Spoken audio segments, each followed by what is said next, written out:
এতদিন তো খালি স্বামী ছিল, কিন্তু তোর মতো শুটিং পেয়ে আমার জীবনটা একদম ধন্য হয়ে গেছে। আসল ঘর তোর জন্য সাজিয়েছি, পছন্দ হয়েছে?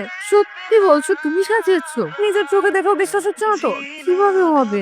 আমি তো কোনোদিন শুনি যে কোনো শুটিং তার শুটিংয়ের জন্য নিজ হাতে বাসর ঘর সাজায়। তোমাদের বুকে নেওয়ানো কি শেষ হইছে? আজকে আমার বাসর রাত, আমার বউয়ের বুকে যেতে দাও। তুমি এরকম ছাগলের মতো ম্যামের করতেছো কেন? হ্যাঁ, মানুষের জীবনে একবার বাসর রাত হয়, আমি তোমাকে দুইবার করার সুযোগ দিছি, তোমার তুলছি তোমার পা ধরে সালাম করা। জি, আসসালামু আলাইকুম। আমাদের বাঙালিদের বহু বিবাহের ঐতিহ্যটা কি? 103 আর 103 দেখলে তেলে বেগুনে জ্বলা উঠবে। তুমি কোনো কিছু গিফট করলে আরেকজন বলবে আমারে দিলে না কেন?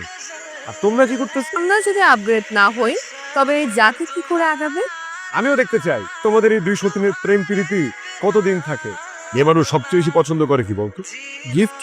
আজকে বাসায় যাওয়ার সময় রুবির জন্য একটা স্বর্ণের সুন্দর নেকলেস নিয়ে যাব, আর নীলার জন্য একটা সস্তা শাড়ি নিয়ে যাব। তাহলে তো সংসারের মধ্যে একটা জ্ঞানজাম লেগে যাবে। এইটাই তো চাই।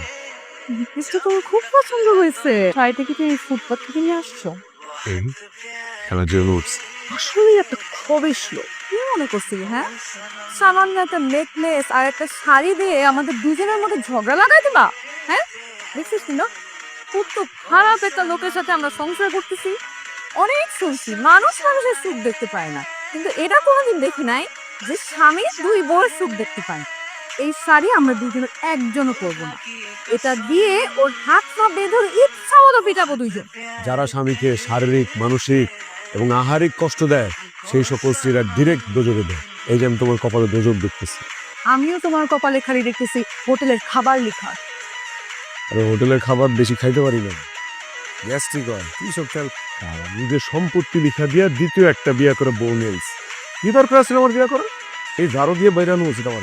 দেখি ঘরটা মুছে ফেলো সুন্দর করে। খুব বাড়াবাড়ি হইতেছে, কিন্তু মেজাজ বুঝেছ কিন্তু আমার গরম হয়ে যেতেছে। আমি কিন্তু এবারই কাজের বুয়া না।